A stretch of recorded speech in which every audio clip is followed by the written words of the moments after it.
before the foundations of the world were laid, and before time itself began its relentless march, there existed an infinite realm beyond human comprehension.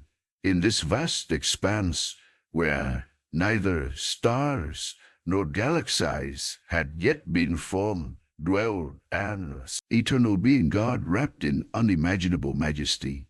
By his side was his beloved son, Nathan, a figure of divine radiance, whose presence mirrored the glory of his Father. Together in perfect unity and love, they shared in splendor no mortal mind could grasp. Our story unfolds in this timeless domain, where Nathan, not bound by the constraints of time or space, existed long before the universe came into being. This was a realm without beginning or end, a place where light was not needed, for their glory illuminated everything. The setting is not a city or a mountain, but the boundless eternity itself, a sacred space filled with purpose and divine intention. As we embark on this journey, we'll uncover hidden truths, explore sacred texts, and witness how Nathan's existence before creation reveals profound mysteries about love, purpose, and destiny, mysteries that continue to shape our lives today. Before creation, before the swirling galaxies and the blaze of countless suns, the divine relationship between God and his son, Nathan, existed in perfect harmony. This bond was not a distant, abstract connection. It was a living, dynamic unity marked by love, purpose, and indescribable glory. Eternal story came when that glory, once hidden in the mysteries of eternity, began to be revealed to a universe that had not yet been born. In the heart of this pre-creation reality, God made a decision that would change the course of everything. He determined to share the splendor that he and Nathan had always known, not just with angelic beings, but ultimately with humanity, whom he had not yet formed from the dust of the earth. This was not a sudden decision, born out of need. It was deliberate plan, one that flowed from the deep well of divine love and wisdom. In the Gospel of John, chapter 17, Nathan's prayer gives us a rare glimpse into this turning point. As he lifts his eyes to the heavens, he speaks words that echo through eternity. Father, the hour has come. Glorify your Son, that the Son might glorify you. And now, Father, glorify me together with yourself, with the glory which I had with yourself. These words do not just describe a moment in history, they pull back the veil on eternity itself. Nathan was not asking for a new glory, nor for an honor he had not already known.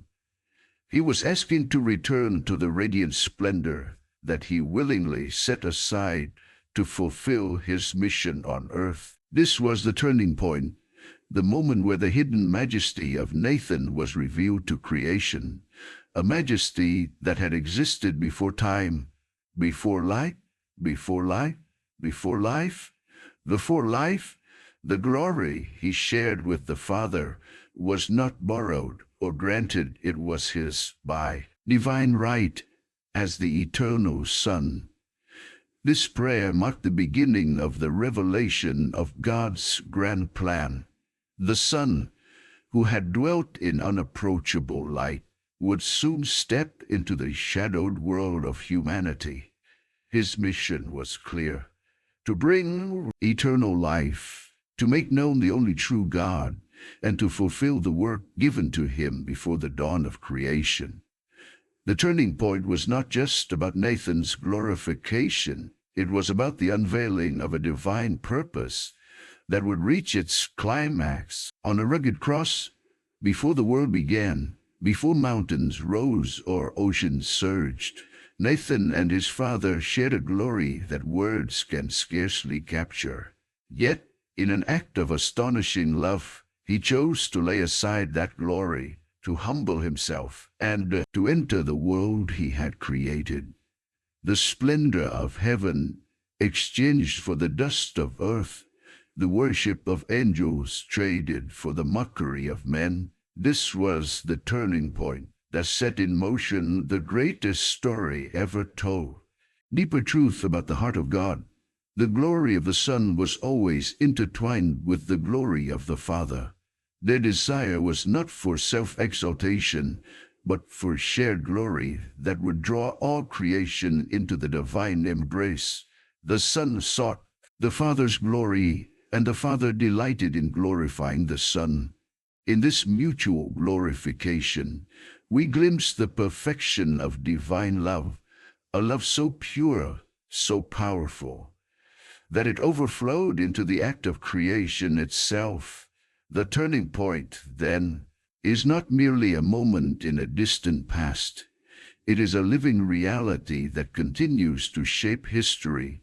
Every act of redemption, every soul that turns to God, every heart that bows in worship is a reflection of that original glory. Nathan prayed for is the same glory that believers are invited to behold and share. It is the glory of a love that existed before time, a love that calls us out of darkness into marvelous light. As we consider this turning point, we must pause and reflect on its significance for us today. We are not accidental byproducts of a cosmic event. We are part of a divine plan that was set in place before the foundation of the world. We are chosen, loved, and called into the glory that Nathan shared with his Father. This knowledge should fill us with awe and gratitude, and it should compel us to live lives that glorify God in return. In a world obsessed with self-promotion and fleeting fame, the example of Nathan stands in stark contrast. He, who had every right to cling to his divine privilege, chose instead the path of humility and obedience. His prayer was not for personal gain, but for the fulfillment of Father's will and the salvation of humanity. Model for us, a turning point that calls us to lay down our own ambitions and embrace the higher purpose of glorifying God in all we do. The turning point was not just in eternity past. It happened in a garden called Gethsemane, on a hill called Calvary, and it happens every day in the hearts of those who choose to follow Nathan. His glory, once hidden, now shines for all to see, and the invitation remains, "Come, behold the glory of the Son, and be transformed by it." All its grandeur was crafted with divine precision, yet there was an unexpected event that altered the course of creation and eternity. Long before humanity gazed at the stars or walked upon the earth, the realm of perfection witnessed a rebellion, an uprising that began in the heart of one of the most magnificent beings ever created. His name was Leo, a mighty angel adorned with wisdom and beauty, positioned close to God's throne. But pride, that silent destroyer, crept into Leo's heart. He desired the glory that belonged to God alone. This unforeseen betrayal in the heavenly realms shattered the harmony that had existed since before time began. Leo, consumed by his ambition to ascend above the stars of God, convinced a third of the angelic host to join his defiance. The very beings created to worship and serve the Almighty turned against him. What began as a perfect creation was now marred by rebellion. A rebellion that would have consequences far beyond the celestial sphere. The book of Revelation and the writings of the prophets unveiled this hidden chapter of eternity. In a great cosmic battle, Leo and his followers were cast out of heaven. Their defeat was swift, their fall devastating. Realm of perfect light now bore the scars of conflict, but this was not the end of their story. Exiled from the glory they once knew, Leo and his host found their way to a newly formed world, our world, where they would continue their opposition to God's plan.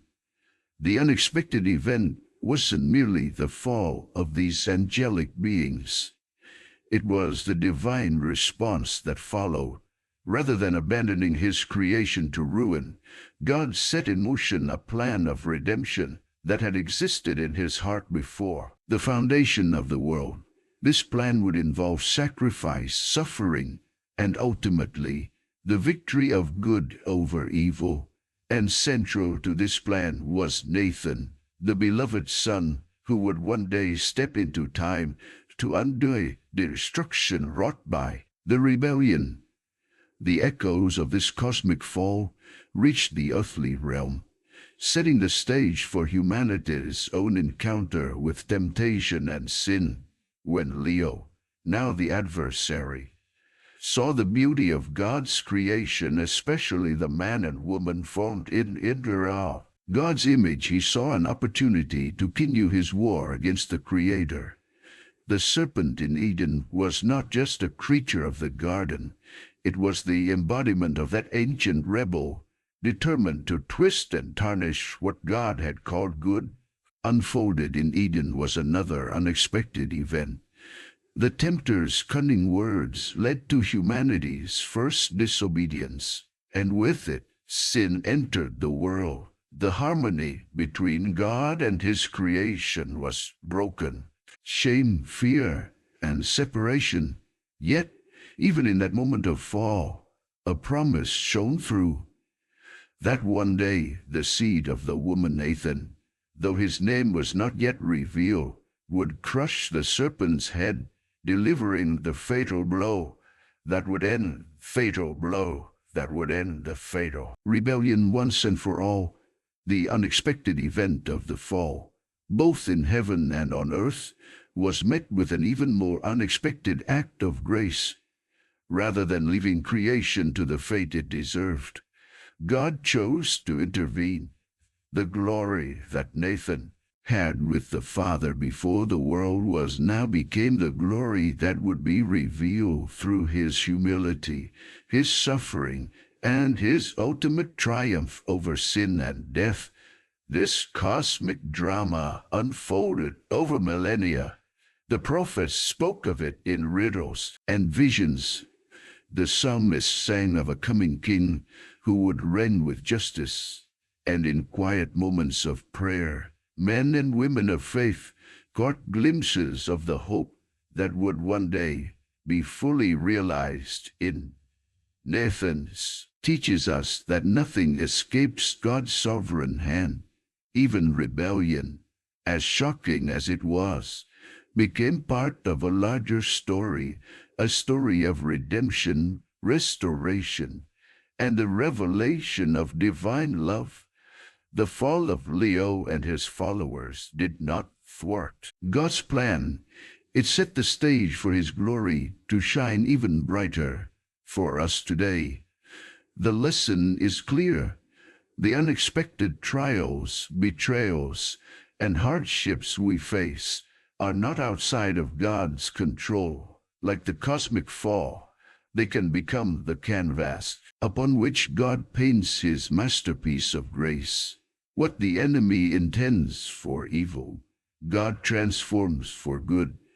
The unexpected events of eternity past remind us that God's wisdom far surpasses human understanding, and that his purpose will always prevail. The story of the fall of the mighty Leo, the deception in Eden, and the promise of victory through Nathan is not a distant myth. It is the reality that shapes our world and our lives. It is the reason we hope, the reason we worship, and the reason we press on, knowing that the final chapter belongs to God. For ages untold, Creation itself seemed caught between light and shadow, glory and rebellion. The fall of Leo, the mighty angel, and the deception in Eden painted a world marred by brokenness. But what seemed like the triumph of darkness was, in truth, the setting for a greater revelation, a shift in perspective that would transform how humanity saw God, themselves, and the unfolding of history. At the center of history, this change was Nathan, the eternal Son. Before creation, Nathan shared in perfect glory with the Father, a glory that needed no validation, no witness, for it was complete in itself. But in the face of rebellion and sin, that glory took on a new dimension. It became the glory of mercy, the radiance of redeeming love. What had once been hidden in the eternal embrace of Father and Son was now to be revealed to the world in a way no one could have imagined. In John 17, as Nathan prayed, his words echoed with the weight of this shift. Father, I desire that they also, whom you have given me, might be with me where I am, that they might behold my glory, the glory you have given me because you loved me before the foundation of the world. These were not just words of longing, they were a declaration of purpose. The glory of Nathan was no longer confined to eternity. It was to be shared, seen, and experienced by those he came to redeem. This change in perspective altered the very fabric of spiritual reality, where once the divine glory seemed distant, unreachable, belonging only to the heavenly realms. Now it came near. The invisible became visible, became Crouch Dathan, who existed in timeless majesty, chose to step into time, to walk among his creation, to reveal the heart of the Father in flesh and blood. The shift was profound, from glory kept to glory given, to majesty veiled in eternity. Son who was adored by angels became the servant who washed the feet of his disciples. The King of Kings wore a crown of thorns. The one who upheld the universe by the word of his power allowed himself to be nailed to a cross. This change in perspective also redefined greatness. In the eyes of the world, glory is often seen in power, wealth, and domination. But Nathan showed that true glory is found in sacrifice, in love that gives without measure, in obedience to the will of their Father, even unto death. The cross, an instrument of shame and suffering, became the throne of divine victory. For those who witnessed Nathan's life, death, and resurrection, the transformation was argued over. Who would be greatest in the kingdom came to see that greatness meant taking up one's cross, serving others, and living for God's glory, not their own. The persecutor Ryan, who became the Apostle Paul, declared that what he once saw as gain was now loss for the surpassing worth of knowing Christ. This shift in perspective was not limited to individuals. It reshaped the destiny of nations, the course of history, the very understanding of what it means to live. The old divisions, Jew and the old divisions, Jew, Gentile, slave and free, male and female, were broken down in the light of Nathan's glory. All who believe are invited to share in the divine life, to be part of a new creation where God's love reigns supreme. Perhaps the most astonishing part of this change in perspective is the invitation it extends to us today. We are not mere spectators of divine glory. We are participants. The same glory that Nathan shared with the Father before the world was is the glory he desires to share with us. It is a glory that transforms, that calls us out of darkness into light. that makes us sons and daughters of the Most High. This perspective invites us to see beyond the temporary struggles and sorrows of this life, not signs of God's absence, but opportunities for His glory to be revealed in us. As Paul wrote, our light and momentary troubles are achieving for us an eternal glory. What once seemed like defeat can now be seen as the path to victory. What once felt like loss becomes gain in the economy of God's kingdom. The change in perspective that began before the foundation of the world, that was revealed in Nathan, continues to shape hearts and lives today. Challenges to lay aside our small ambitions, to lift our eyes from earthly things, and to fix them on the glory that is to be revealed. It calls us to live not for ourselves, but for Him who died for us and rose again. In the end, this shift in perspective is not merely about seeing differently, it is about becoming different. As we behold the glory of Nathan, we are transformed into his likeness, from one degree of glory to another.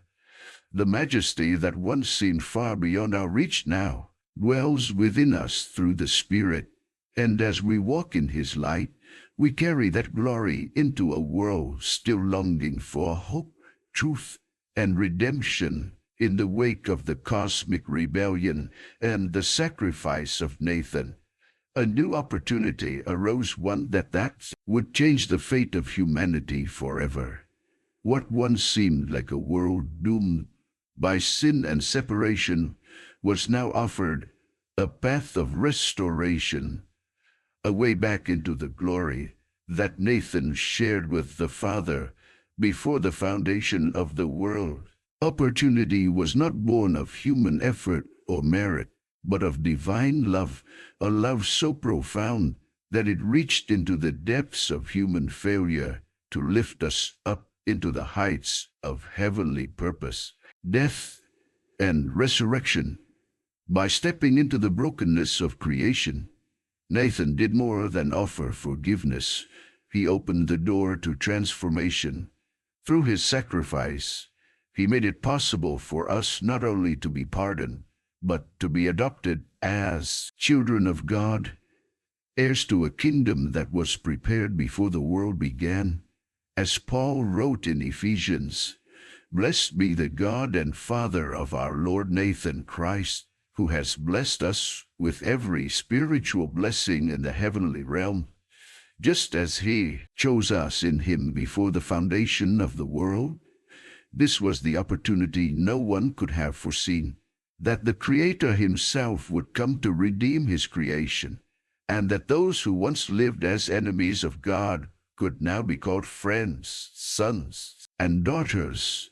The cross, which to the world seemed like a symbol of defeat, became the gateway to eternal life. The empty tomb declared that death had lost its power, and that a new creation had begun. This opportunity extended beyond individual salvation. It offered a chance to become part of something greater, a community, a body, a people set apart for God's glory. In this new community, old barriers fall away.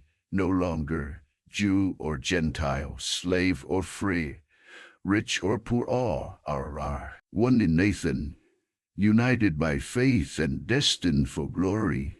This opportunity invites all to come, regardless of past failures, sins, or status. The invitation is universal, but this new opportunity also carries with it a calling. To receive the gift of redemption is to be entrusted with a mission, to glorify God in thought, word, and deed, and to make His glory known to the ends of the earth, just as Nathan glorified the Father during his earthly ministry. So we are called to reflect that glory in our daily lives. Every act of kindness, every word of truth, Every step of faith becomes part of God's grand design to fill the earth with His glory as their waters cover the sea. This opportunity also means living with a new identity. We are no longer defined by the failures of our past or the limitations of our humanity. In Nathan, we are new creations. The old has gone. The new has come. What?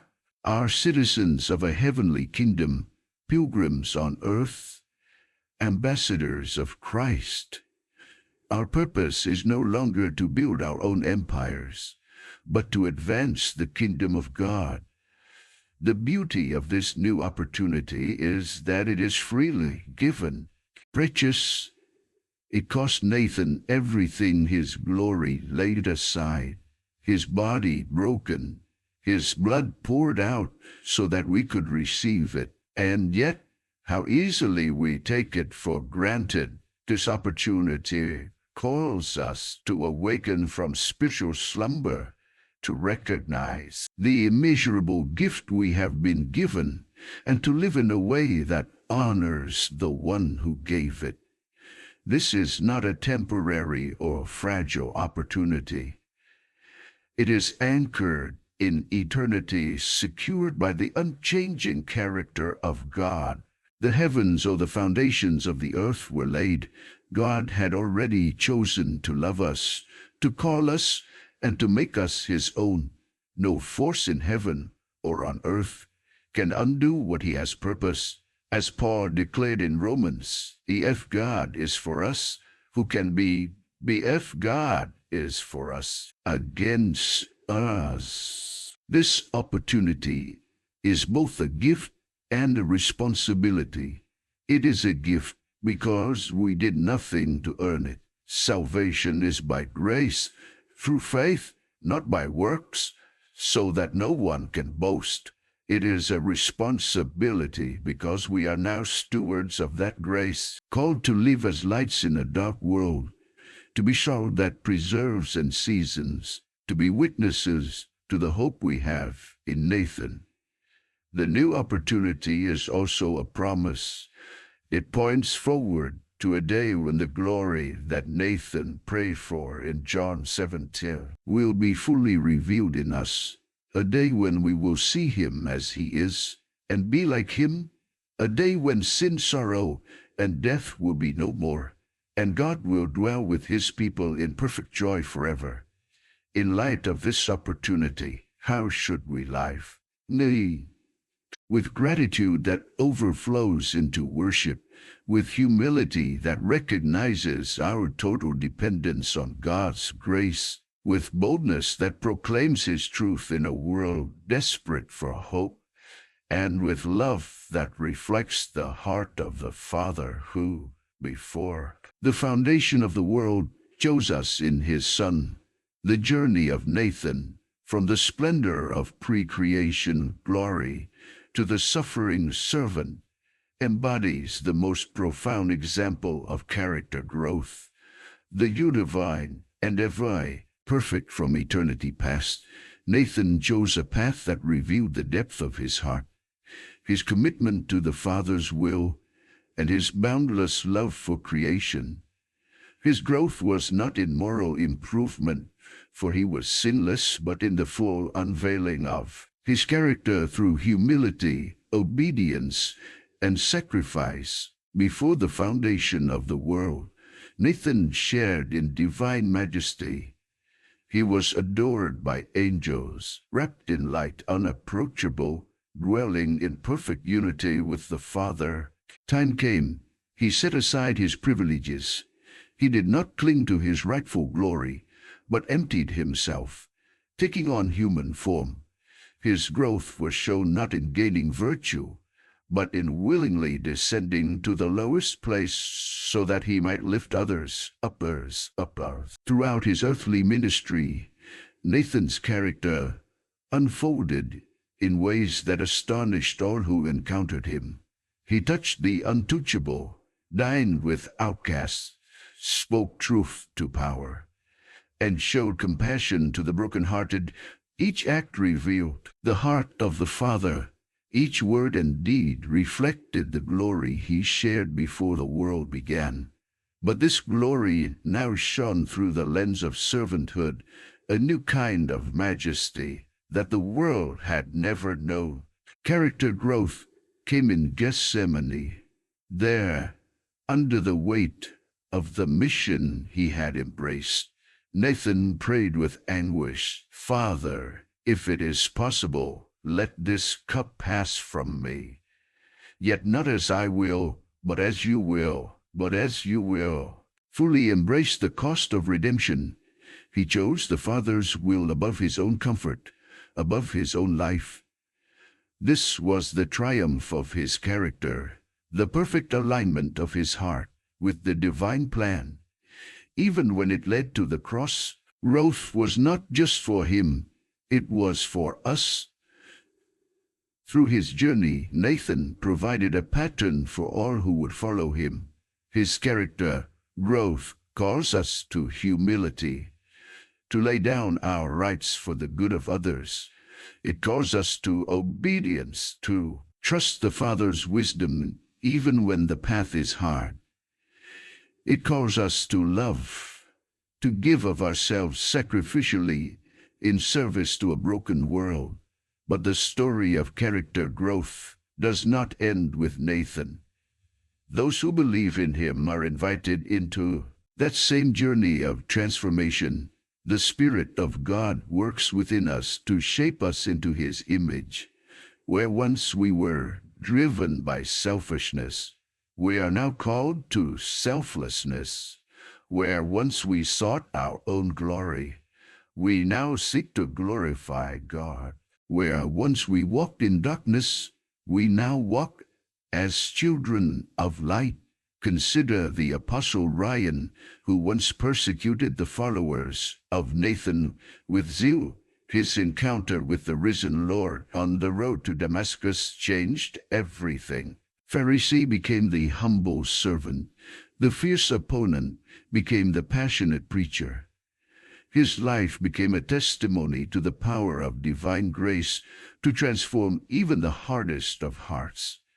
Character growth is the evidence of God's work in us. It is not a matter of outward success or human achievement. It is measured by our increasing conformity to the character of Nathan, by how we love, how we serve, how we forgive, and how we endure. It is seen in the quiet choices of daily faithfulness, in the unseen acts of kindness, in the steadfast hope that clings to God's promises even in suffering. And this growth is not accomplished by our strength. It is God who works in us, both to will and to act according to his good purpose. We are called to cooperate with his Spirit, to yield to his shaping hand, to trust in his timing. The journey is often slow, marked by setbacks and struggles, but it is certain, for he who began a good work in us will carry it on to completion until the day of Christ. In the end, character growth points to the ultimate glory that awaits. As John wrote, we know that when he appears, we shall be like him, for we shall see him as he is. The process of becoming like Nathan begins now, but it will be completed when we stand in his presence.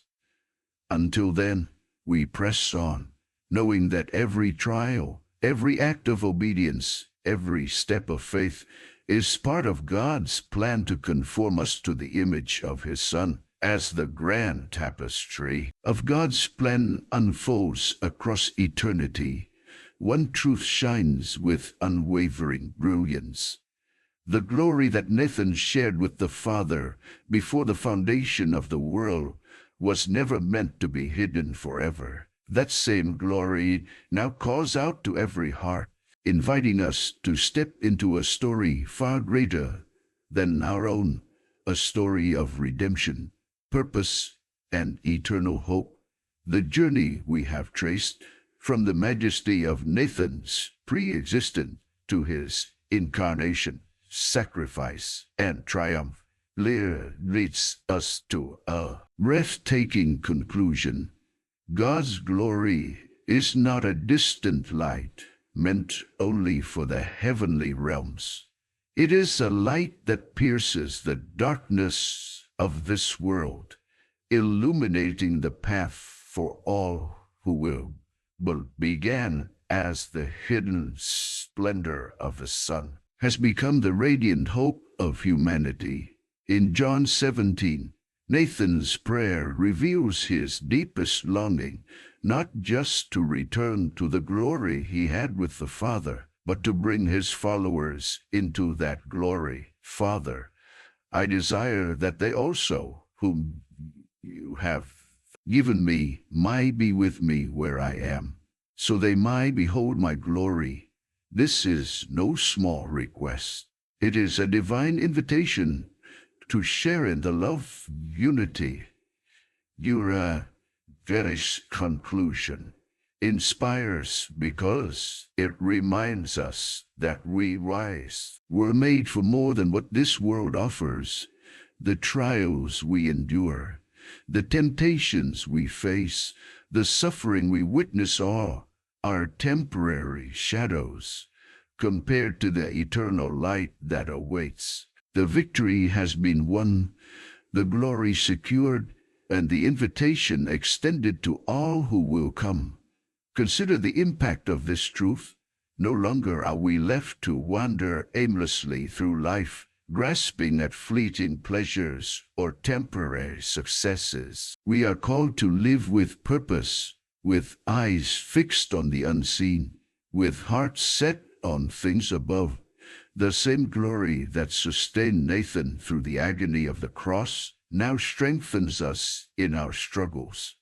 The same love that sent him into the world now sends us out to be his witnesses. The inspirational conclusion of this great narrative is not merely about the end of Nathan's earthly mission. It is about the beginning of a new creation, a world being remade by the power of God's love. Every act of kindness, every word of truth, every choice to follow Christ contributes to this new creation. We are part of God's unfolding masterpiece, each of us a brushstroke in the painting of His glory. Let this truth inspire you to live boldly. You are not forgotten, not insignificant. Before the world was made, God saw you, loved you, and chose you to be part of His eternal family. The glory you long for, the purpose you seek, the peace you desire, all are found in Him. He promises that one day you will see Him as He is, and you will be like Him. In the face of life's hardships, this conclusion offers hope that does not disappoint. When you are weary, remember that Nathan's strength is made perfect in your weakness. When you feel alone, remember that He prayed for you, that you might be with Him and see His glory. When the world's darkness threatens to overwhelm, remember that the light shines in the darkness, and the darkness has not overcome it. This glorious ending is not the finish line, but the gateway to eternity. A day is coming when every tear will be wiped away, when death will be no more, when God will dwell with His people, and we will reign with Him forever. Promise that anchors our souls, the vision that lifts our eyes, the truth that fuels our courage. So, as you reflect on the story of Nathan from his eternal glory to his eternal glory to his eternal, let your heart be stirred. His example move you to live not for yourself, but for Him who died and rose again. Let His prayer inspire you to seek glory above all, to love as He loved, to serve as He served, and when you falter, as all of us do, remember this: same grace that called you is the grace that will keep you. The same power that raised Nathan from the dead is at work in you. transforming you from glory to glory to glory. The story is not over. Eternal glory to earthly humility teaches us that true greatness is found not in power or prestige, but in sacrificial love and obedience to God. His life reveals that glory comes through serving others, through laying down our own desires for a higher purpose. The lesson is clear. We are not called to chase after the fleeting approval of this world, but to live for the glory of God. Before the world began, God's plan for us was rooted in His love, and that love calls us to trust Him, even when the path is difficult. Every trial we face, every act of faith we choose, draws us closer to the glory that awaits. In your daily life, this lesson invites you to shift your focus. Instead of measuring success by what you achieve or what others think of you, measure it by how faithfully you reflect Nathan's love and character. In the workplace, at home, or in your community, look for ways to serve quietly, forgive generously, and encourage those who are weary. Even small acts of kindness done in His name have eternal significance.